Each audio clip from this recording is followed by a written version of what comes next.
8 students join the class. Let's wait for a minute. Uh, Somebody please reply.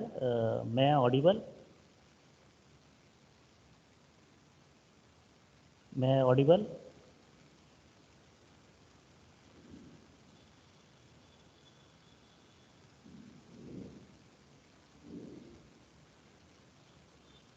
Students, may I audible?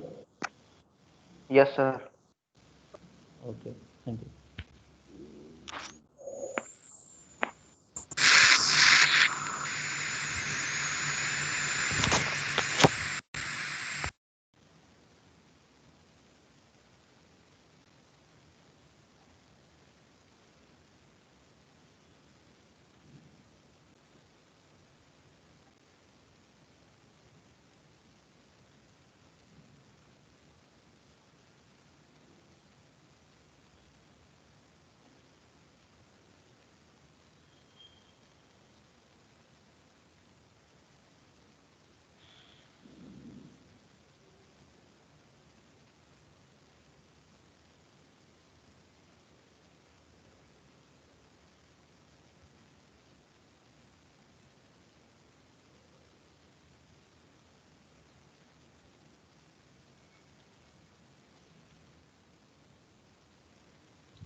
Okay, students. So it's enough now. So we'll start this session. So far, if we go through the content of Unit 1 that we have taken from the syllabus copy of the Dr. G. Baba Saheb Ambedkar Technological University. So these are the contents of Unit number 1. If you recall what we learned in the previous session, so far we covered fundamentals. In fundamental, we have gone through the fundamental properties. What do you mean by thermodynamics? Various application area of the thermodynamics, and then we learn some gas laws. That is Boyle's law, Charles law, and Gay-Lussac law. And then we have gone through the next topic, that is microscopic and microscopic viewpoint of studying the thermodynamics. Macroscopic thermodynamics viewpoint is also called as the classical thermodynamics. Here we measure properties of the system, and these properties are used to predict the energy transfer that is happening across the system. And here in macroscopic viewpoint, we consider the working substance is homogeneous in nature. And another viewpoint is the microscopic viewpoint of studying the thermodynamics. In this viewpoint, the working substances consist of a number of molecules, and each molecule is having a velocity. So whenever any molecule is having a velocity, so it will have a kinetic energy, potential energy. So in microscopic viewpoint, a micro molecular level analysis is done. So this type of viewpoint, this point of view, there are number of mathematical equations, and that equations are very complicated to get a fruitful result. So this approach is rarely used, and this is also called as the statistical thermodynamics. Okay, so whatever we are learning onwards, it is macroscopic viewpoint, or it is also called as the classical thermodynamics. Then in previous session, we learn thermodynamic system. What do you mean by system? And the various types of system. Along with the system, we also learn the concept of boundary and surrounding. Then we started the properties of working substance or properties of the thermal system. And now, in this session, we are going to discuss point function, path function, process, cycle, and then thermodynamic equilibrium, quasi-static process, and then temperature measurement. So as we discussed in previous session, so we conducted one quiz and the result of the quiz, average result of the quiz is 5. So expected result is at least every student should able to get a marks more than 7. Okay. So I repeated the topic gas loss, and as announced in the previous session, again I am going to conduct a retest on the same topic gas law. Okay. So I am putting the link of quiz in the chat box. So this link will be active for 5 minutes. Okay, students. Uh, Before attempting the quiz, read the question carefully, then go through the options available and then select the correct option and then submit the quiz.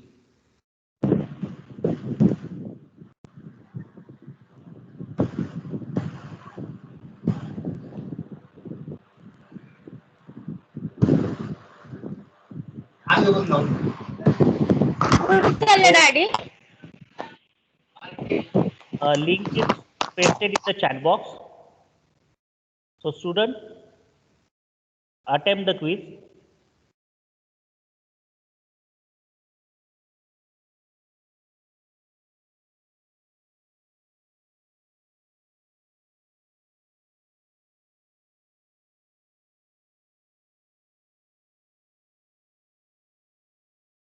The quiz link will be active for 5 minutes.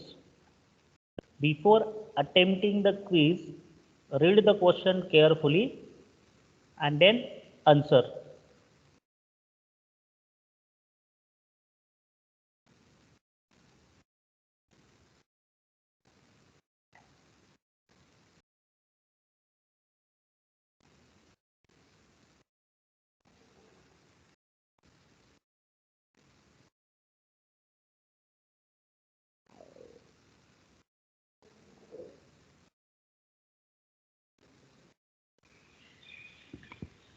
Somebody please confirm whether my voice is clear. Vaibhav, voice is clear or it is breaking? Vaibhav Vansode.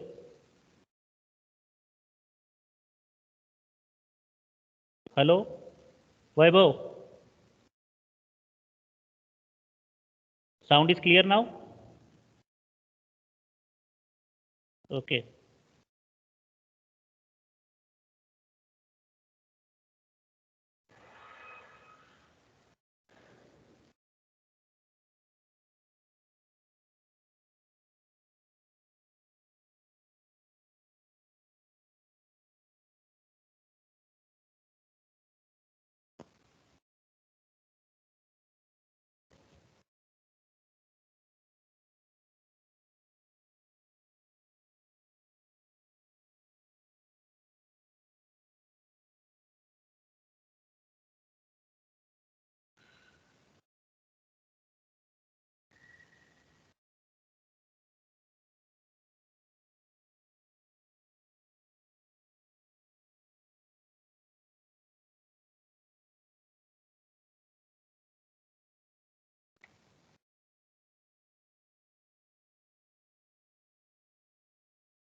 So far 11 students responded and the average score of the 11 students is 6.3. So student, please read the question carefully and then answer.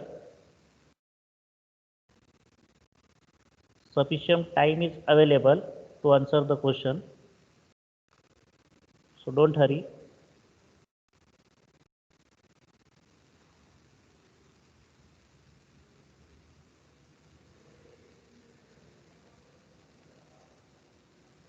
So far only 12 students responded.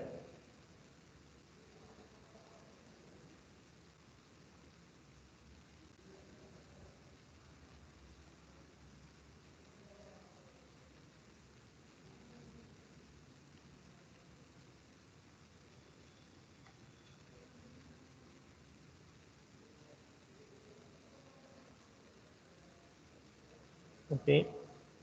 So again, I am reposting the link.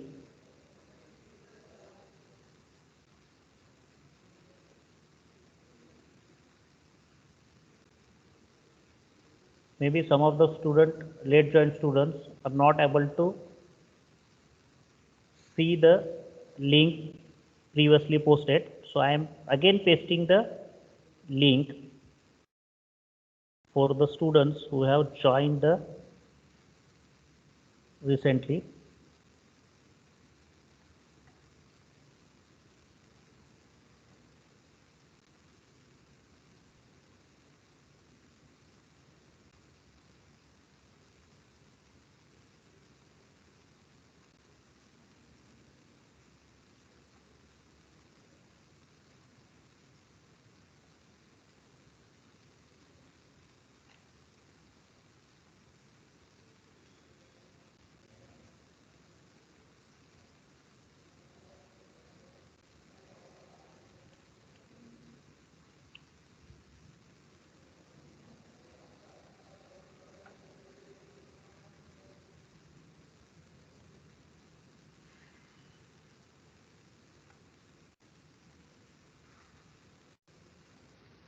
Other students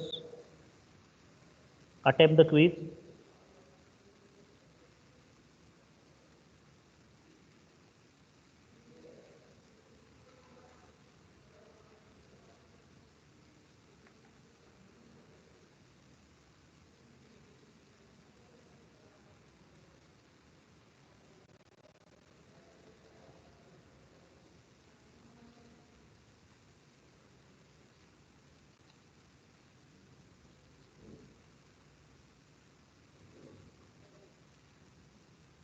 So the result, Pradeep 10 out of 10. Congratulations. Rushikesh 10 out of 10.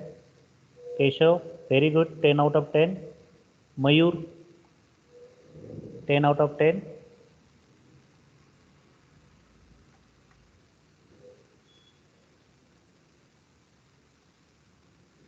So I'm again repeating, please go through the material shared in a channel under the file tab.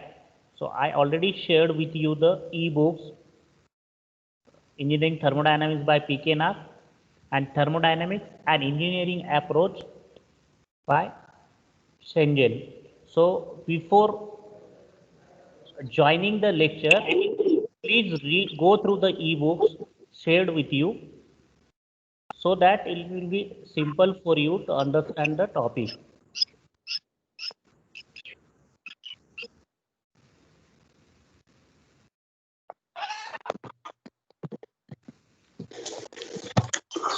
Okay, I'm here sharing the link.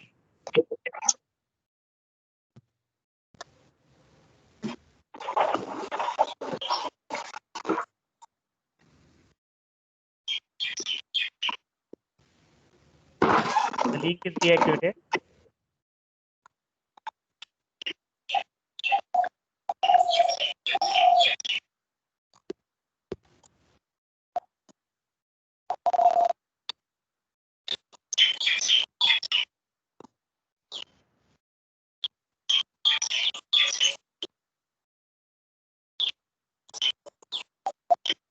Tangre, unmute yourself. Mute yourself.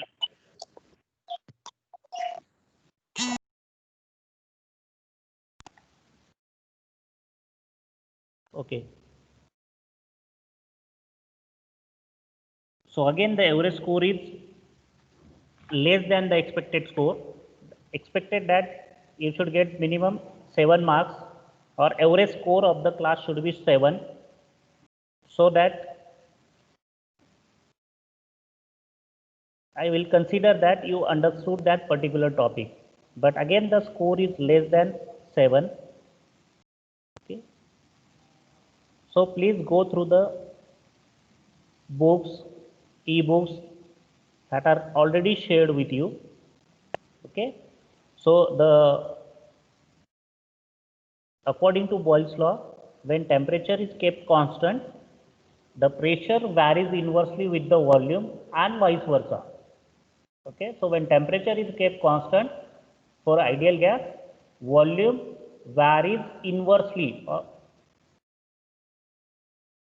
with pressure. And in case of Gay-Lussac law, for ideal gas,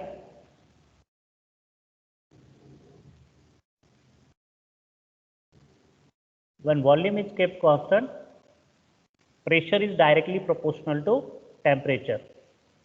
And whenever you are going to recall this gas law, keep in mind the live examples. For Boyle's law, the live example is the soda bottle or a cold drink bottle. Okay, or you can take a simple, very simple example of a rubber ball. If you press a rubber ball, means you are increasing the pressure on a ball, and as you increase the pressure on the ball, the volume is decreasing. So it is according to Boyle's law. Whenever you want to recall Charles' law, the best example, practical example of Charles' law is the hot air balloon. So in hot air balloon, at constant volume,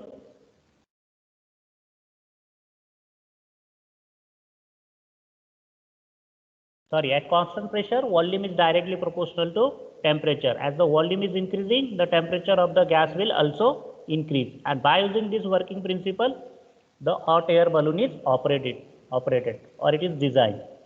And third one is the Gay-Lussac law. So at constant volume, so volume of air inside the tire is constant one, and as the pressure of air inside the tire increases, the temperature will also increase, or vice versa. As the temperature of a tire increases, so this heat will be taken by air inside the tire. So pressure of air will also increase. So these are the basic fundamental gas laws applicable to any ideal gas. Now let's come to the next topic.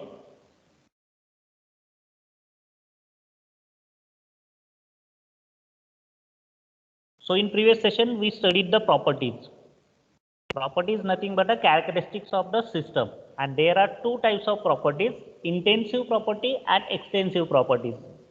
Intensive property means the property which is independent of mass. So the example of intensive properties are pressure, temperature and density. These properties does not depend upon the mass of the working substance. So they are called as the intensive property, and opposite to intensive property is the extensive property. So extensive properties are the properties which depend upon the mass of the system, and the example of extensive properties are mass and volume. As the mass varies, volume will also change. Now let's say come to the next important property, that is density. So density is defined as mass per unit volume, or mass divided by volume is nothing but a density, and the unit of density is kg per meter cube, derived unit. The unit of mass is kg and the unit of volume is meter cube. So the unit of density is kg per meter cube. If you observe the diagram, just observe the diagram over the slide. So here a working substance is enclosed in a container having a volume of 12 meter cube and mass of 3 kg. And if you want to calculate the density of this working substance, so it will be mass divided by volume. So 3 divided by 12, so it will be 0.25 kg per meter cube. Okay, and again, as we studied in previous session, when we divide extensive property with its mass, we get a specific property. So here again we can define specific volume. Okay, so volume is the extensive property, and if we divide this extensive property volume with mass, we get a specific volume.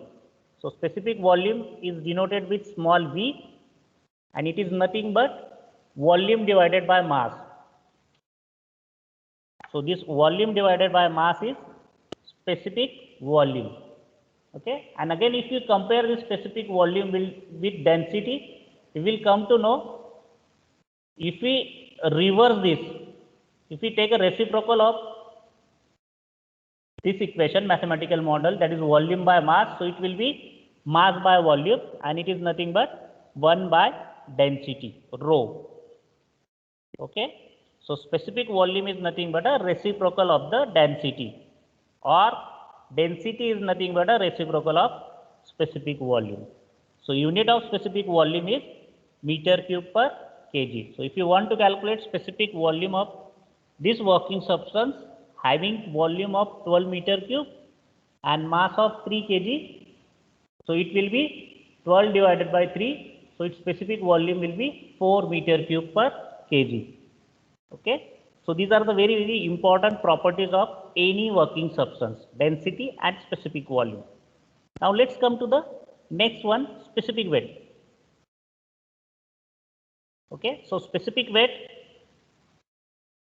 I hope you understood the difference between mass and weight. Okay. So mass is in kg and weight is nothing but a force acting on a system or on a body due to the gravitational acceleration. So mass into gravitational acceleration is weight. Okay. So if our body weight is let's say 50 kg, then weight will be 50 into 9.81, but approximately we can take gravitational acceleration as 10. So weight of our body having a mass of 50 kg will be 50 into 10, that is 500 Newton. Okay, hope you understood the difference between mass and weight. So again, this specific weight of a unit volume of substance is given by density into gravitational acceleration. Okay, so unit of density is kg per meter cube, and what is the unit of gravitational acceleration? Somebody please tell, what is the unit of measurement of this small g, gravitational acceleration? What is the unit of measurement? Student, please reply.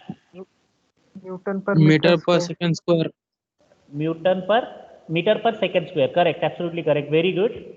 The unit of measurement of gravitational acceleration is meter per second square. It is basically an acceleration. Okay. So if we take a derivative of velocity with respect to time, it is acceleration. Okay. Unit of velocity is meter per second, and unit of acceleration is meter per second square. Again, this is the important property. As a mechanical engineer, we must know what is velocity and acceleration, because these are very important operating parameters while designing any automobile. Velocity, acceleration, torque. Okay. So acceleration is always measured in meter per second square, and it is a gravity. This acceleration is due to the gravity of the earth. So it is gravitational acceleration, and its unit is meter per second square. Okay, and the unit of density is kg per, we just learned recently, unit of density is kg per meter cube. Okay, this is the unit of density, kg per meter cube. So density into gravitational acceleration is nothing but a specific weight. Okay, so what will be the unit of specific weight? So kg per meter cube into meter per second square. So this meter get cancelled with this. So here it will be meter square. So kg per meter square, and kg per meter square is nothing but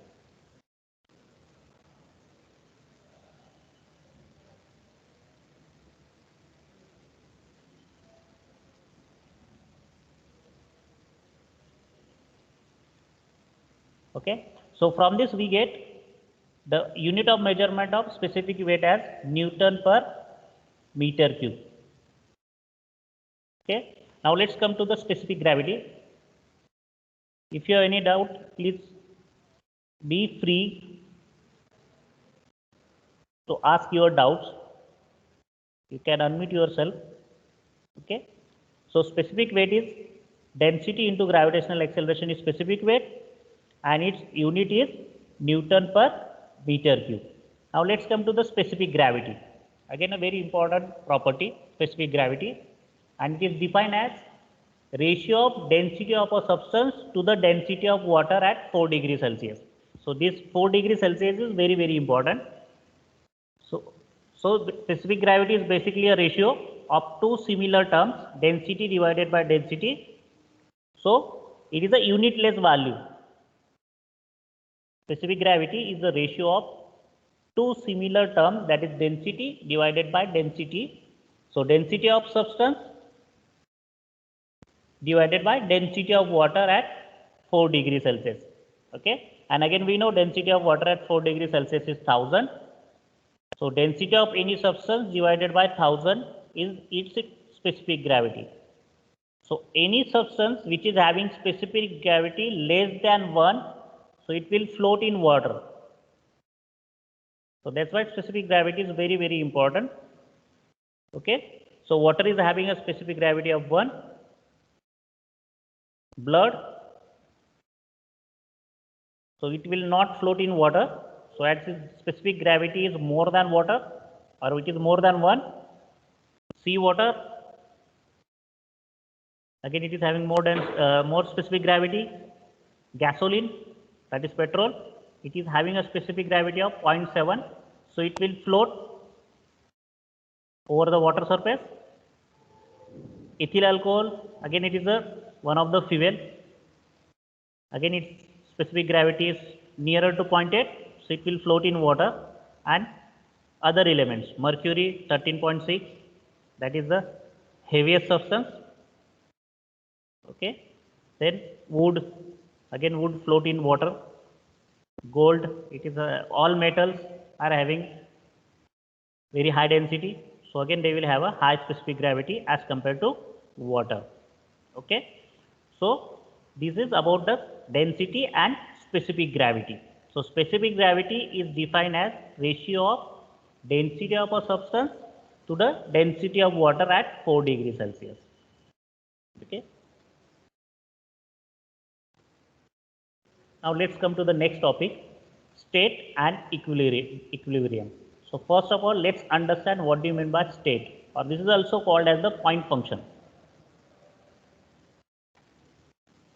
So this, as the name suggests, state, so it will represent the state of system at a particular instant of time.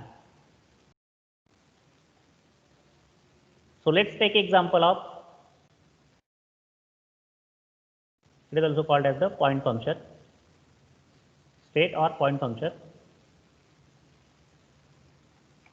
So let's take a piston cylinder arrangement, frictionless piston, and that contain a fluid having mass of 2 kg, temperature 20 degrees Celsius, and volume 1.5 meter cube. So we measured this property at an instant of time. Suppose in the early morning 7 a.m. we measured the property. So whatever properties we measured at a particular instant of time, that will represent the state of the system. Okay. So here two states of systems are represented. In first state, that is state 1, the properties of the systems are mass 2 kg, temperature 20 degrees Celsius, and volume 1.5 meter cube. And in second state, after some time interval, if suppose that gas inside the piston cylinder arrangement is heated, so due to heated by keeping the temperature constant, so it will have a mass, again mass will remain same 2 kg, its temperature is constant, but its volume increases, the gas will expand.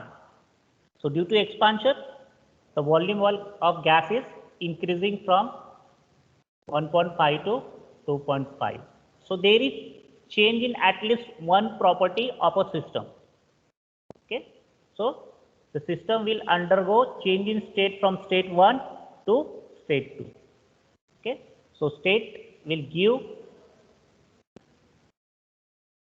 State will give the condition of system at a particular time interval. Okay, and during each time interval there will be change in state of the system. Okay, and if you join these two states, we get a process.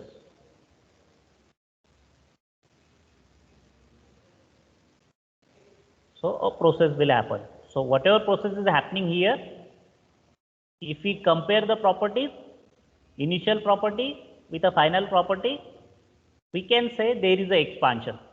The expansion of gas is taking place. So the process, the name of the process is expansion, and this expansion is isothermal expansion, because here temperature is remaining constant. So initial temperature is 20 degrees Celsius, final temperature is 20 degrees Celsius, and the process in which temperature remains constant is called as the isothermal process. So this is the isothermal expansion, and the process in which the volume is increasing, that process is called as the expansion process. And vice versa, if the volume is decreasing, then it is a compression. Okay, so isothermal compression. Okay, so I hope state is clear to you, and it is also called as the point function. Now let's come to the equilibrium. Okay, so as the name suggests, equilibrium, so it is a state of system where there is no unbalanced potential within the system, or where there is no driving force. Okay, so equilibrium is defined as the condition of system when there is no unbalanced potential in the system, on when there is no driving forces. And this equilibrium, there are four types of equilibrium: thermal equilibrium, mechanical equilibrium, phase equilibrium, and chemical equilibrium. So to understand the concept of equilibrium, now let's take a gas present, or a working substance in a container. So if you measure the temperature at a various points of a working substance, suppose the temperature at one point is 20 degrees Celsius, another it is 23, again 30, somewhere it is 35, 40 and 42 degrees Celsius. And if we keep this system as it is, a closed system, means mass will not cross the system boundary, but energy can cross. So here energy can cross E, and there is no mass transfer. Okay, and after some interval, due to the energy transfer, the closed system will go in equilibrium state, the thermal equilibrium state. And if you measure temperature at different point in a working substance, it will be same. Okay, so it will be 32 degrees Celsius, 32 degrees Celsius. So the meaning of this is a closed system is in thermal equilibrium state. Okay, if you go through the definition of thermal equilibrium, when the temperature is same throughout the entire system, then that system is said to be in thermal equilibrium. Okay, so if you observe the diagram B, the temperature at different point in a system is same, so this system is said to be in thermal equilibrium. And here the same system is not in thermal equilibrium, temperature is varying at different points. Then mechanical equilibrium, when the pressure throughout the system is constant. If you measure pressure at this point, suppose if it is 1 bar, again if you measure pressure here, suppose again if it is 1 bar, and at all the points if it is remaining as 1 bar, then we can say this closed system is in mechanical equilibrium. Okay, means there is no change in pressure at any point of the system with respect to time. That system is said to be in mechanical equilibrium.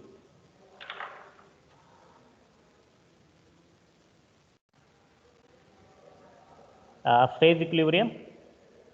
So multiple phases.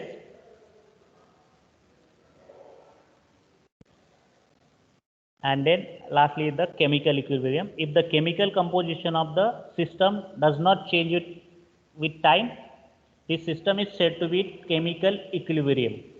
Okay, if we take example of water, if we measure the chemical composition at a particular point, if we take out some sample droplets of water, and if we check the chemical composition, if it is H2O, again from different location, again if we collect a sample and check the chemical composition, if it is again H2O, then we can say the water is in chemical equilibrium with respect to time. Okay, so chemical composition of the system remain constant, then system is said to be in chemical equilibrium. Okay, so this is regarding the state and equilibrium of a system. Okay, so I am revising here. State means it represents the condition of system at a particular instant of time. Okay, so this is the example, state 1, and again after some time interval there will be change in state of the system. So at least one property is varying, then we can say there is change in state of the system. If any one of the properties varying, and if all the properties are remaining same for a time interval, then that the system is in a state, single state.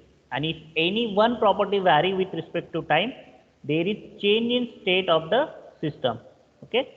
So here the system is undergoing change from state 1 to state 2. Okay. So this state is also called as the point function, and all the properties are point function. Whatever properties we are mentioning here, all are point function. So as the state of system changes, the properties of the system will also change. Okay. And then equilibrium. Okay. So when there is no unbalanced potential, the system is said to be in equilibrium. There are 4 types of equilibrium. Thermal equilibrium, when the temperature is same, that is thermal equilibrium. As the name suggests, thermal means temperature. If the temperature is constant throughout the system, then system is said to be in thermal equilibrium. Mechanical means pressure or force. So when pressure is constant, the system is said to be in mechanical equilibrium. Phase, if the phase remain constant, then it is phase equilibrium. And when there is no change in chemical composition of the system is said to be in chemical equilibrium. Now let's come to the process. Okay. So in the previous slide we discussed about state. So whenever the system is undergoing change in state from state 1 to 2, or from one equilibrium state to another equilibrium state, a process happens. Okay. So process is defined as any change that a system undergoes from one equilibrium state to another equilibrium state. Okay. And again, if you want to define path function, the series of states through which a system passes during a process.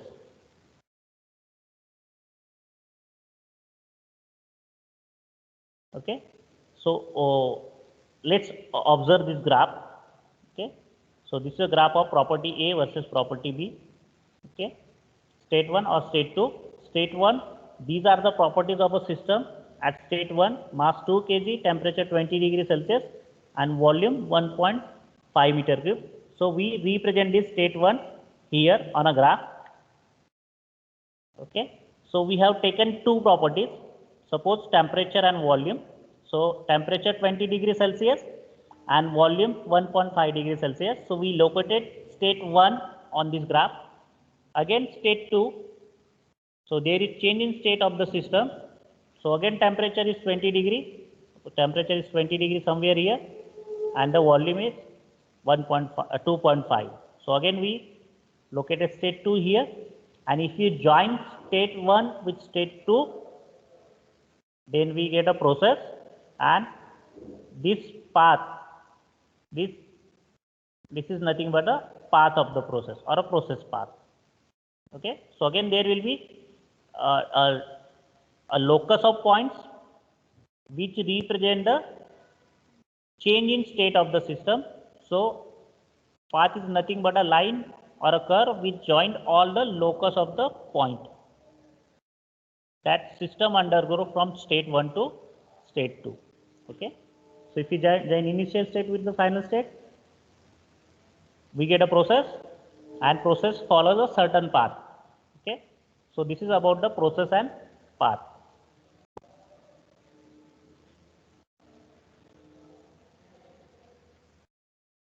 Now there is one important concept, that is quasi-static or quasi-equilibrium process.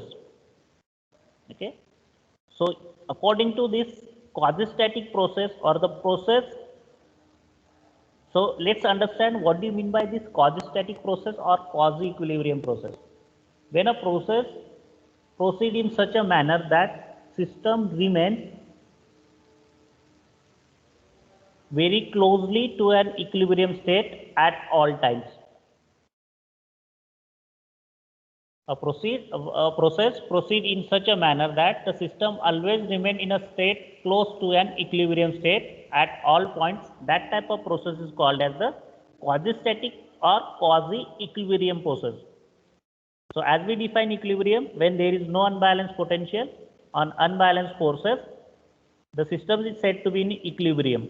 Okay, and for a process, if a system is undergoing change in state, a process takes place, and if the process is proceed in such a manner that the system remains always close to an equilibrium state at all times. During a total time interval, if the process is remain close to an equilibrium state, then we can say a quasi-static process takes place or a quasi-equilibrium process happens.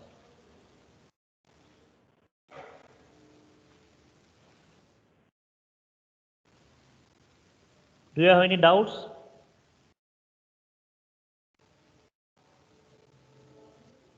Student? Do you have any doubts?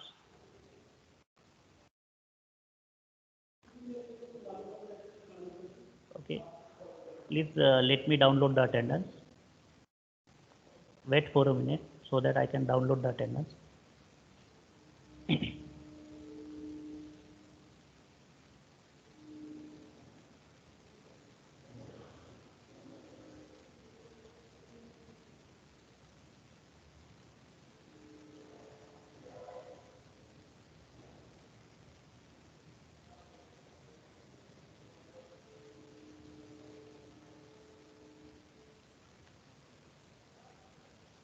So student, please ask your doubt, or you can put your doubt in the chat box. Okay, so we'll briefly summarize what we covered in this session. Okay, so we started with properties, intensive property, extensive properties. Okay, then we defined density. Density is nothing but mass per unit volume, or mass divided by volume is density. Unit of measurement of density is kg per meter cube. Then we define specific volume. Specific volume is defined as volume divided by mass. So its unit is meter cube per kg, and specific volume is nothing but a reciprocal of the density, or vice versa. Density is nothing but a reciprocal of volume. 1 by volume, 1 by specific volume is density, or 1 by density. 1 divided by density is nothing but a specific volume, and unit of specific volume is meter cube per kg. Then we define specific weight. Okay, so if you multiply density with the gravitational acceleration, we get a specific weight. Its unit is Newton per meter cube. And then lastly, we learn important property, specific gravity. Okay, so specific gravity is the ratio of density of a substance to the density of water. Okay, so for reference, specific gravity of water is taken as 1, and with respect to density of water, the specific gravity of other substances is measured. Okay, and the substances or material which is having specific gravity less than 1 will float over the water. Okay. Then we studied state. What do you mean by state? State represent the condition of a system at particular time interval, and state is also called as the point function. So all the properties are state function or point function. Okay, and when a system undergoes change in state from state 1 to state 2, we get a process. And then again we learn equilibrium. Equilibrium, a system is said to be in equilibrium when there is no unbalanced forces or unbalanced potential, then that system is said to be in equilibrium. So there are 4 types of equilibrium: thermal equilibrium when temperature is constant, mechanical equilibrium when pressure is constant, phase equilibrium when there is no change in phase of the material, that is phase equilibrium, and lastly chemical equilibrium. If the chemical composition of a working substance remains same, then the system is said to be in chemical equilibrium. Then we studied process,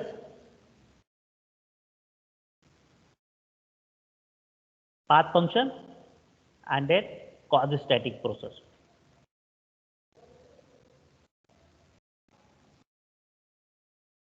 So I hope this much is sufficient today.